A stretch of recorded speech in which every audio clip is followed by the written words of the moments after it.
Brodes Media. What's going on, everyone? Before we talk about Eagles Saints on Sunday afternoon, if you're new to the channel, make sure you smash the subscribe button, hit the thumbs up button as well. I greatly appreciate all of your support. I love you guys. I say it every day. I really do, whether it's here or on Coffee with Brodes. But I can't thank you enough, and that's why I consistently say I love you. Thank you so much for all the support. We break down Philly sports here basically every day. And also, if you're looking to go to any Eagles games, NFL games, NBA, NHL, you can utilize the promo code BRODES at SeatGeek's checkout page for $20 off of your purchase. You're basically eliminating all fees. I'm giving you $20 right from the jump. Take it from me. Take it. Take it. Promo code BRODES. With that being said, enjoy the show.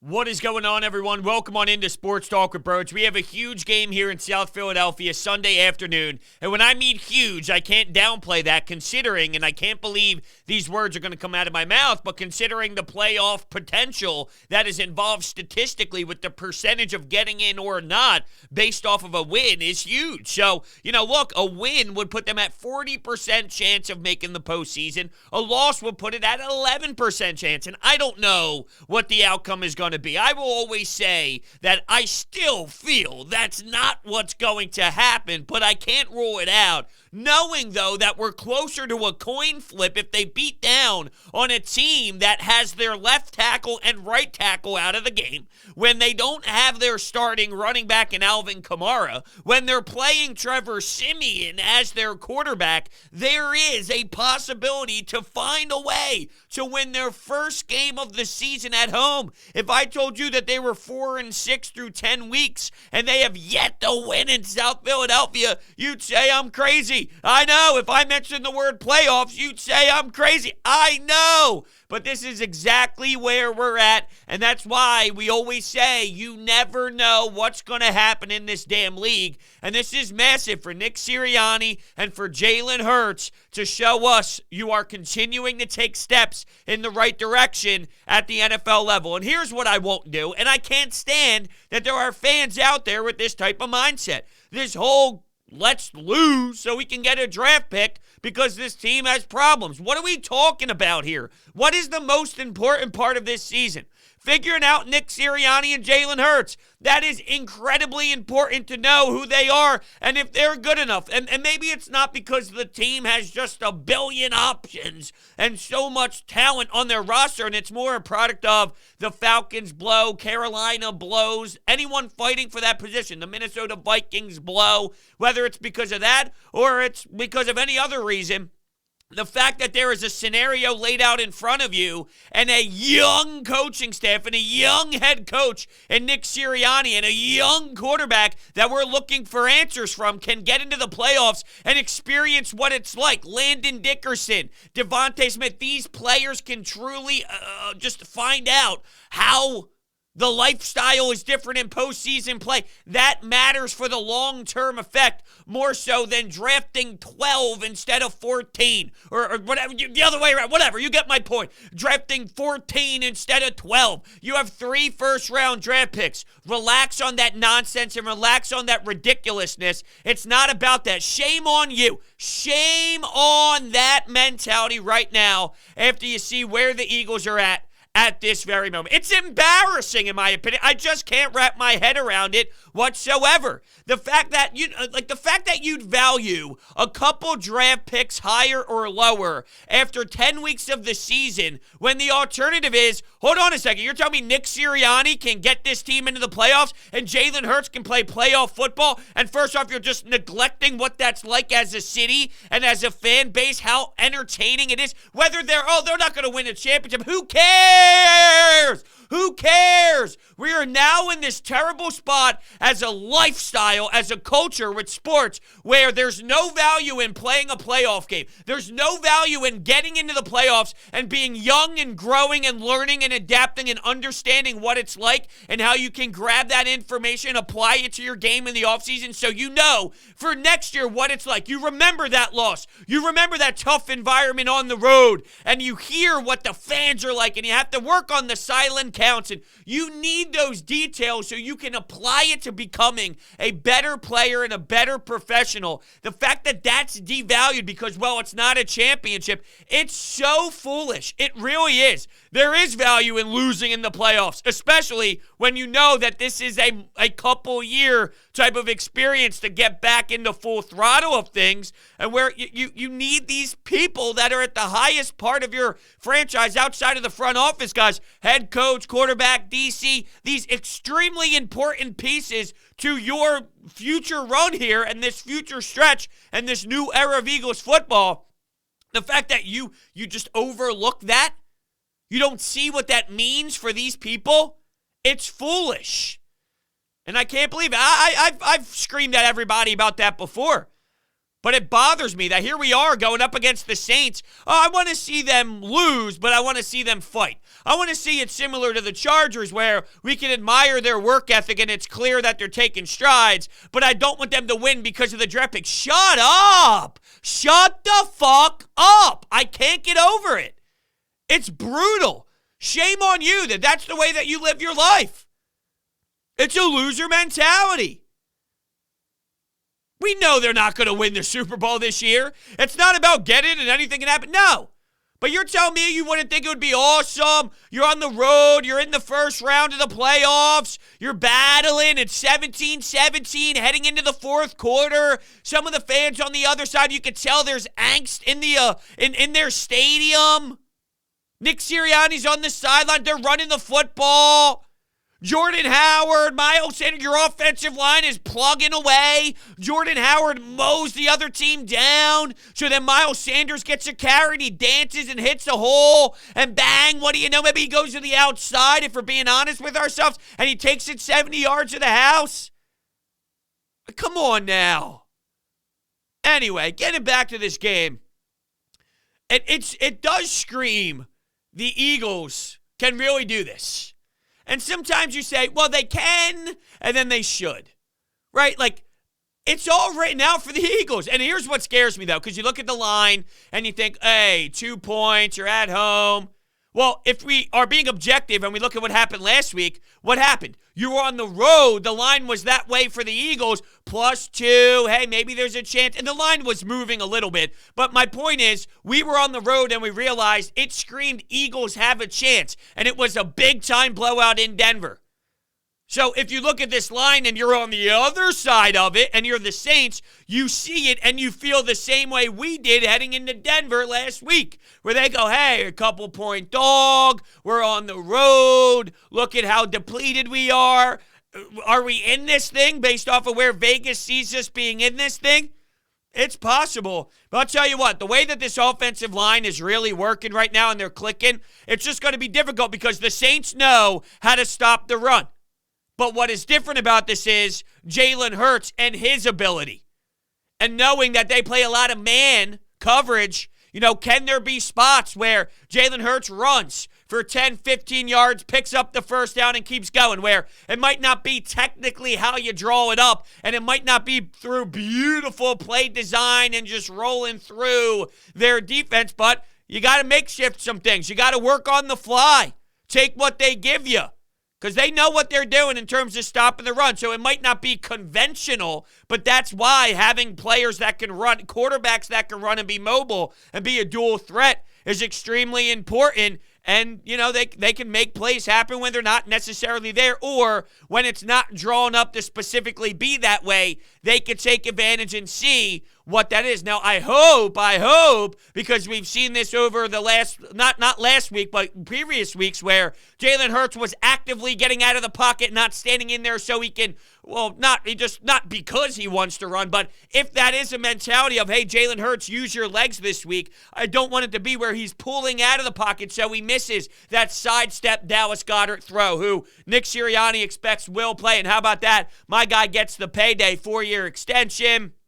Adam Schefter reported 59. I think I saw on NFL Network it was 57 with Ian Rappaport. So I saw a couple different reports. Regardless, it's a hefty payday. And I know some are upset, franchise tag, this and that. I have no problems with it. You drafted the kid. You know he's a player. Oh, but he's unavailable for you. He's always banged up. My guy could play when he's healthy, and everyone gets banged up in this damn sport. It's the National Football League. When he's healthy, he's worth a lot of money, and I'm okay with the Eagles going down the path of let's sign this guy, let's have him here, let's look at our books and see what we can do moving forward. Let's be bought in to some of these pieces as you think about the future of the franchise. Dallas Goedert, Devontae Smith, let's buy into some of these offensive pieces so we can look at them as I alluded to before. You have to find your next Fletch. You got to find your next BG. You got to find your next Lane Johnson. You have to find your next Jason Kelce. You need to find franchise cornerstone pieces to build with, and if they value Dallas Goedert as one, I can't argue that. I could see exactly why they feel that way, and if they're going to plug in that money in that direction after trading Zach Ertz, I have no issue at all. But getting back to Jalen Hurts, that is an area where I would like to see him stay in the pocket, read those progressions still, find Devontae Smith, find some of these players. Now, it's not like they have many, right? Quez Watkins, we established, is raw, and he'll have hiccups. There's really two in the passing game, Dallas Goedert and Devontae Smith, but Lattimore on the other end, he can make plays. We've seen him in the past explode and be a dog, so something to look out for. But it all starts with that run game, and I don't want them to fall into a trap of pass happy. And I mentioned this against the Broncos because the Broncos were able to stop the run prior to the Eagles game. Sometimes you look at it and that's great. They can stop it, but you can't stop us. Don't devalue how good the Eagles are at that offensive line winning their battle and open up the holes for Jordan Howard. Now, the debate of Miles Sanders has been hot this week. What do you do if Miles Sanders is available? And I say Jordan Howard, Miles Sanders as the 1-2, and give Miles Sanders a chance. I heard Brian Westbrook talk about this today on Mikey Miss, and I thought it was a fantastic viewpoint, really, which is, you give him that chance, but it's a shorter leash where if you're not getting the results that you're getting, don't think you just consistently throw him out there nonstop just because it's Miles Sanders. No, it's a results-based business where, fine, I'm cool with the Jordan Howard, Miles Sanders tandem, and then maybe Boston Scott gets pushed out, and we know they have plays for Kenneth Gainwell, and they like him in situational spots, but if Miles Sanders isn't getting that opportunity, or isn't making the most of that opportunity, negative yards, putting your quarterback in a tougher position. Now it's second and long, third and long, or third and longer than you would like it to be, because instead of a gain of 3, because he's trying to do too much, it's a loss of 2. Then you pull it and you say, no, we're getting back to what worked for us best. But I wonder what's going to happen and how Nick Sirianni adjusts on the fly. This is where I'm studying the coaching. If things don't work, what is their plan B? Because I'd imagine at this point they understand just working with what has been working is what you do. Staying with the what's benefited you most, which is work your battle in the trenches, win that battle, run, open up some play action off of that run. Do that. I can't imagine them trying anything else right from the jump, but if that is not as successful because Sean Payton and the rest of the coaching staff, and looking at the defensive side specifically, dial something up, or Malcolm Jenkins is taking plays away, Davenport's taking plays away, guys are being forces. What does Nick Sirianni dial up for the counter to what the Saints put together as a game plan? And that's what I'm fascinated with. In terms of Jonathan Gannon, there's really not much to be worried about with Trevor Siemian, all right? And it's not as if they have many playmakers. Michael Thomas has been out. The Alvin Kamara news is big. Mark Ingram is what he is, but he's not something that truly scares me. Sure, you got Smith on the outside and all, but okay, whatever. It is what it is. There's no serious threats, in my opinion, that is scaring me, where I can't sleep at night and I got to be extremely concerned, especially with knowing their tackles are what they are this week. Let's go. Let's explode. Josh Sweat, Fletcher Cox, Javon Hargrave, Milton Williams, make some noise. You beat up on that depleted offensive line last week, and it was nice. Do it again. Do it again. Let's see that production. Now, we saw the news that Derek Barnett had a neck injury, and we're waiting to see what that means fully. I'll tell you this. Maybe I'm reaching, and maybe I'm going too far with this, and who knows if they would make up some sort of injury, although I can't rule anything out because of what we've seen in the past with just sports in general and messages from organizations to the fans, to the media. I wouldn't be surprised. And once again, maybe I'm reaching, maybe I'm going too far, but I truly sit here today and say I wouldn't be surprised if this Derek Barnett thing is what it is to just, you're not playing because you're being a pain in the ass and you're not helping this football team right now. The stupid penalty, sort of a statement, and they're trying to hide behind this, and this being the message where behind closed doors, it's more about, yo, DB, what the hell are you doing? More than it is, yo, DB can't play because of his neck. Once again, I could be reaching, I could be going too far, but I also don't think I can rule it out that this could be some sort of statement, and the way that the world works these days with the softer mentality, not wanting to call any of your players out publicly and making a statement that way. It's more behind the scenes, and it's, we'll play this down injury-wise, but you know deep down why this is happening. Is there something to that? Once again, making up an injury and putting it on the report and all that. Yeah, I got you. I get it. Is this the way that they do it? I don't know. Could be a reach. I said that statement 3 times, but I also wouldn't be surprised at the same time. But yeah, that's kind of where we're at. We see an all-black jersey setup. Not a big fan for that for a 1 o'clock game on a Sunday afternoon. I like it for Monday night, Sunday night, Thursday night. I like it when it's the big marquee matchup. Or that doesn't necessarily mean big marquee matchup, but when, there's more eyes on 1 o'clock, you want to pretend, hey, it's the funeral, it's this, it's that. Yeah, I don't have that connection with the 1 o'clock all black unis. It just doesn't hit me the same as what we've seen in the past. Sunday night football against the Dallas Cowboys at home. The link is going nuts, right? Those are the type of atmospheres that I love specifically with the all-black mentality. Don't love it for this one, but we'll see. I didn't love the white and the black last week, even though it didn't bother me as much as it bothered other people. Was it a little odd? Was it a little strange? Maybe. Am I losing sleep over it? Absolutely not. So, it is what it is from that department. So we'll see what that means fully. But, yeah, that's kind of where we're at with this. We'll see what they mean. Cameron Jordan, Malcolm Jenkins, Lattimore. They got some players for sure to look out for. And that's why I'm so damn fascinated with what this coaching staff is going to dial up. I've been holding this Propel for about 3 minutes, wiggling it around. I can hear the water splashing as I'm speaking and hold it in my right hand. Thought it was time to take a sip. I also think it's time to tell you about WinView.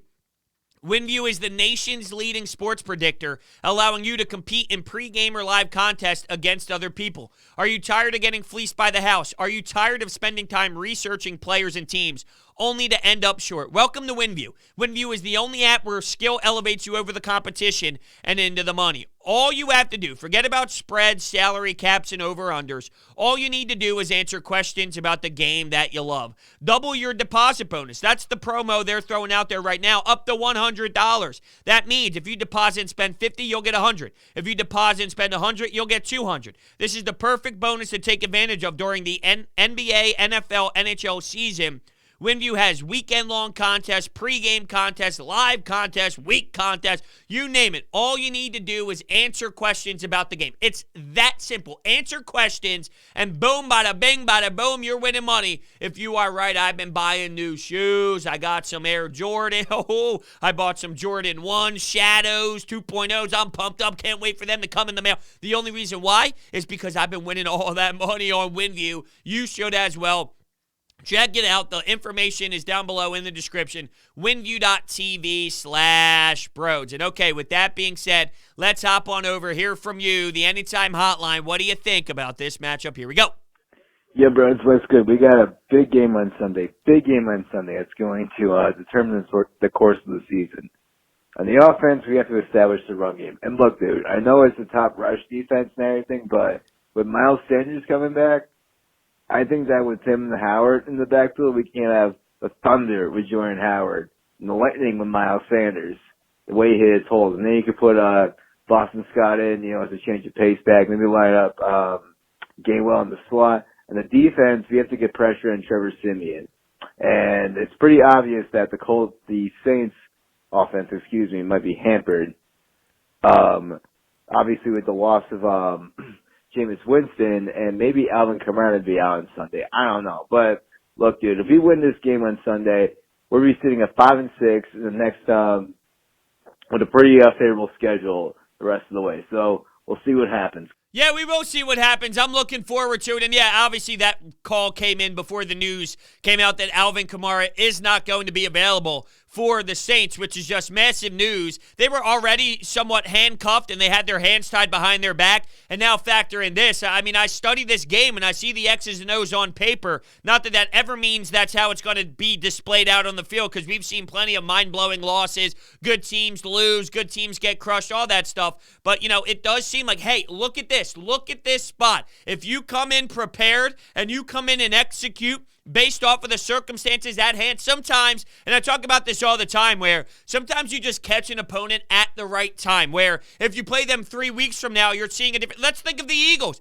Let's look at the Eagles. If you played the Eagles 4 weeks ago and you play the Eagles now, there's a whole different identity shift in who they are. There's a different mentality in their approach, and the fact that they can run the football down your throat, come meet me at the middle, and I'm going to chug along to put this team in manageable situations on third down. 3rd and 2 is significantly different than 3rd and 7, and that's the difference in running the ball in the first couple of downs to set yourself up for that, compared to keeping Jalen Hurts in the shotgun and having him throw the football 2 times. Now it's 3rd and 10. There's a massive difference in the fact that this team has somewhat established that and committed to it. It opens up a total different style of play, and I bring that up to you because if you look at the Saints right now, based off of their circumstances, with how depleted they are on that offensive line, and do not downplay that, that is going to be crucial to this team getting the penetration that they're looking for and forcing a quarterback like Trevor Siemian, who is no world beater at all, to be uncomfortable. You see what can happen if you make Teddy Bridgewater uncomfortable, if you make some of these guys uncomfortable who are not an upper echelon team. We said this from the jump. They'll probably beat the teams they should and lose to the beat the teams they should and lose to the teams that you should lose to. And in this matchup, this is one with Jonathan Gannon because he's so afraid of some guys. Other guys he's more willing to flirt around with different concepts and whatnot. Trevor Siemian falls in that category of. The Teddy Bridgewater falls into that category of, your non-top upper echelon quarterbacks that can dice you and crush you and murder you when you just play soft-ass coverage nonstop. So it puts the Eagles in a position, I would think, defensively. Not that I have a ton of faith in what Jonathan Gannon believes in, but based off of who you're playing and the style of what they have to bring to the table from a Saints perspective, Jonathan Gannon probably could get away with some stuff that would make me feel a little more comfortable than I normally do based off of what they're going to see. So, they don't have a ton of playmakers out there. It's just set up for the Eagles at home, but that could be a disaster, right? You don't want to walk in and think that the expectation, we're going to crush this team. Like, I like confidence, I like swagger, I love attitude, but you can't take it too far and cross the line where you're not as dialed. You got to be dialed in as if you don't come to play, you will get crushed, and you can get beat.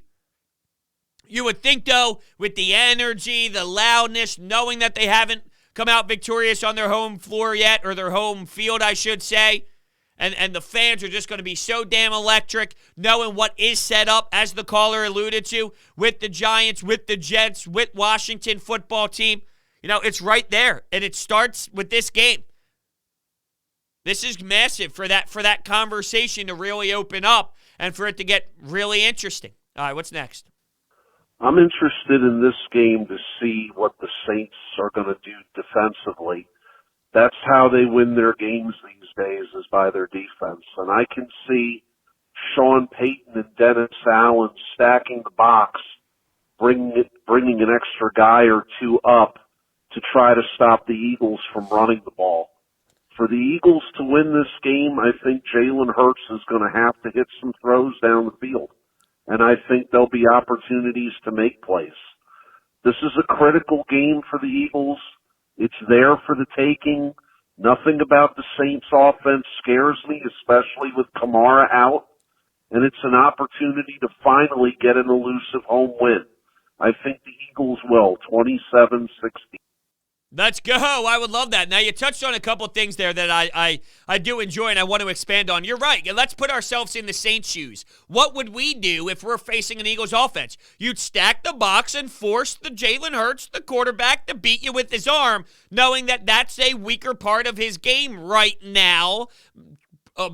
Just looking at it, like, yeah, he made some really nice throws last week, but if you think of it, would you rather them run the ball down your throat and show the consistency that they have shown, or force him to be in more of a tougher spot, whether he hits the throws or not? If you're playing the percentage game, you take the percentage of Jalen Hurts having to gun it down your throat and throw it down your throat more than it is running the ball, because there seems to be a lot of success that the Eagles generate and the confidence that they're building going down that road. Let's play the percentage game and see if he can do it again. Now, with that said, I also think it's going to be massive with his legs, the way that he's going to run with his legs. There's man-to-man, and sure, you can talk about a spy all you want, but there's plenty of spies on Lamar Jackson, and look what Lamar Jackson does. There's plenty of spies all around the league with a lot of these mobile quarterbacks, but sometimes, the mobile quarterback just does enough where they can put their ball over the first hand marker or the first down marker as they're running out of bounds. They pick up the first down and the chains move. So, a lot easier said than done. But yes, you are correct with he's probably going to have to make some throws, and they're going to stack the box. That's the way that I would handle it. If I'm on the other sideline, that's exactly what I'm doing. Hey, you're not running on us. We know that's your bread and butter right now. We know that's what you're bought into. Let's see if Jalen Hurts could duplicate that throw to Quez Watkins. Let's see if Quez Watkins can finish the deal as well. That's a secondary part of it where, okay, Devontae Smith is a baller. Dallas Goedert is a baller who's coming off of that injury with the concussion protocol. So, just for what it's worth, it's not like he's a fully 1,000% healthy. Who knows? Maybe there's some nicked up damage along the way, which is scary considering we're talking about a brain injury here and not just a finger or a hand. But that was a hell of a shot, and I can't believe the NFL actually ruled that legal. That's quite embarrassing in my eyes. But you look around and it's, okay, who's on the other side? Who's catching the ball? Well, maybe they don't trust Quez Watkins, the Saints, that is. And all right, let's see you beat it. Because sure, maybe you make the throw, but you didn't cash in last time. Is Quez Watkins someone you can truly believe in? We'll find out. I see this as a very winnable game, though. And really a game they should be able to win. No longer it's like, yeah, I can see them if everything falls their way. No, it's not that. This is go take it. It's there. It's staring at you in the face on a platter. Take it away from them. Let's not make it more difficult than it needs to be. Now, this team isn't perfect, so there's going to be ups and downs. There'll be runs the other way, if you will. What I mean by that is similar to basketball, where there's going to be the Saints might make a push here, and there might be the second quarter for 8 minutes where it's not the best Eagles football. But then they respond to start the second half, and they put together a 7-minute drive where it's beautiful, and they cash in on the red zone opportunities, right? So it's a little bit of everything. It won't be a 60-minute dominant effort where there's zero hiccups along the way because the Eagles aren't that good enough to have that type of result and to have that type of effort for multiple, like they did that last week, right, where we were so pumped up. And it wasn't perfect, to be fair. It was a perfect half. Jalen Hurts did look to struggle. And I wonder, did they pick up on anything with what Vic did last week in that second half? I talk about how heavy they go in man. Do they try and switch things up? And so maybe they go zone. And, well, Vic brought a lot of pressure to try and force Jalen Hurts to make some poor decisions. But early on that first half, that was the best Jalen Hurts we've seen. But in that second half, things changed up. Do you see what Vic did in that second half and maybe apply that if you are the Saints? I mean, I guess if I'm going back to, I'm putting myself in their shoes, I sure would. Just to see and at least try it a couple times and you witness the results. Maybe there's something to it or not. All right, let's take another. What's up, bros? Really looking forward to the game on Sunday. I think this is a very crucial game for the Eagles if they want to make the postseason. Now, truly, there's a lot of people out there that say, oh, I want to tank, I want the highest draft pick. No. I want to see Jalen Hurts and Nick Sirianni get some playoff experience and get some morale going into next season, up the morale in the locker room, and start to build towards next year with a nice playoff run. And so this is crucial. They're going to have to win this game if they want to make the postseason, because if they can't beat the Saints here, it's going to be really tough because the Saints are ahead of them right now, and they would have the tiebreaker, even though we have the tiebreaker over Falcons and the Panthers. But if they want to win this game, Jalen Hurts is going to have another good game. The Saints' run defense is very good, and I know we ran on them last time, and I think we still can. But I think that in order to win this game, Jalen Hurts is going to have to be able to air it out similar to how he did last week. And I'm interested to see how he does it and if the O-line can hold up with the Saints defense, because the Saints defense is very good. They are very good, but this offensive line is extremely talented as well. Landon Dickerson was great. Lane Johnson's throwing guys around and pointing for the first down markers, which is awesome. But you're right in terms of the draft pick thing. It's a loser mentality. I don't want my quarterback and my head coach to be in a loser mentality in their first year. I want nothing but them to demand winning football and them to put their best front foot forward. I mean, come on. Imagine Nick Sirianni and Jalen Hurts sitting around and go, man, I would love – isn't it great that they want us to lose? Isn't it great that they're thinking about that draft pick? Fuck you. That's what I'd be saying if I'm that. Fuck you. My competitive fire would never allow that, right? And I find it ironic that the same fans that want that are the same ones that hated Brett Brown and want him out of town because you brought that guy in here to lose. Like, what's that saying about what? Like, the alternative is Nick Sirianni isn't as bad as what you thought he was. He is good enough to get a team into the postseason, albeit not the strongest team and maybe not the strongest couple of teams fighting for that last wild card spot, a product of adding another team to the postseason. But I don't care about that. The nature of the beast is, and reality of the situation is, it's there for the taking. I want to see success. I want to see this team continue to grow. That means more to me than a couple of draft pick difference and where you are, 14 or 12 or 10 or 7. You got 3 draft picks this year. Please, I think that that's ridiculous. Yeah, so you're right. I believe that they can run the ball too. Not as much as they have been, but enough where these third and manageables are there. And then it's on a Jalen Hurts where the windows might be tighter and it might be a little bit harder to make those throws. What do you have in you, though? So it'll be enough to keep you involved. I think they'll be able to run the ball enough to keep you involved into this game. Then it comes down to that secondary layer, which is, okay, now that you got there, can Jalen Hurts do enough to execute on the big third downs and keep the drives going and make the pinpoint accuracy throws and hit your wide receivers in stride and not turn the ball over and force a short field? Now your defense has to come up large or something of that nature, right? So I think that is where it really comes down to. The run will be able to do enough to set you up. Then it's step 2 with the process. Can you execute that portion? And it will be more difficult knowing the opponent, but I truly believe it will still be there. So we'll see how it all plays out. I'm fascinated. I'm excited. There's buzz surrounding this team again. That wasn't necessarily the case early on. So from that perspective, you know, it's awesome. The 1 o'clock game, Sunday afternoon, Lincoln Financial Field. I'm truly excited for it. If you remember early on, it felt dreadful. It felt like a job, a chore, more than it did. Eagles football is back, and you know, maybe they lose and we're all beat up or whatever, and maybe we don't get the result that we want and we're down on this team again or whatever. We'll see. But I think the last couple of weeks there's been a very pleasant surprise here with the way the team has been playing, and I can't pretend that that's not real. So before we get out of here, let me tell you about my friends over at DeSimone Jewelers. They are my jeweler. I got my fiance's engagement ring there. I went back for her birthday. I went back for Mother's Day. I went back for Valentine's Day. They're a family-owned business located in Haddonfield, New Jersey, previously in Jewelers Row. I'm telling you, it is a family. Will, Lou, Nick, Mike, you sit down. You're not just a customer. You're not just some guy. You are treated like family. They love to educate you. Their passion is unmatched in this business, where you could see it in their face and their tone and the message of why that diamond is special and why that diamond fits you best, and the clarity and why it is the way that it is and what it means. And it really is an awesome experience.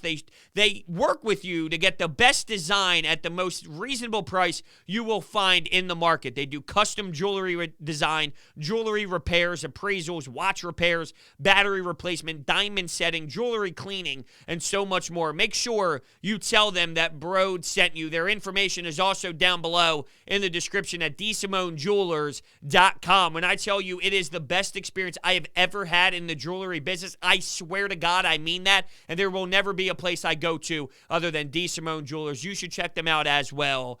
It is a no-brainer. And with that being said, thank you guys so much for listening to this episode of Sports Talk with Brodes, and I will see you next time.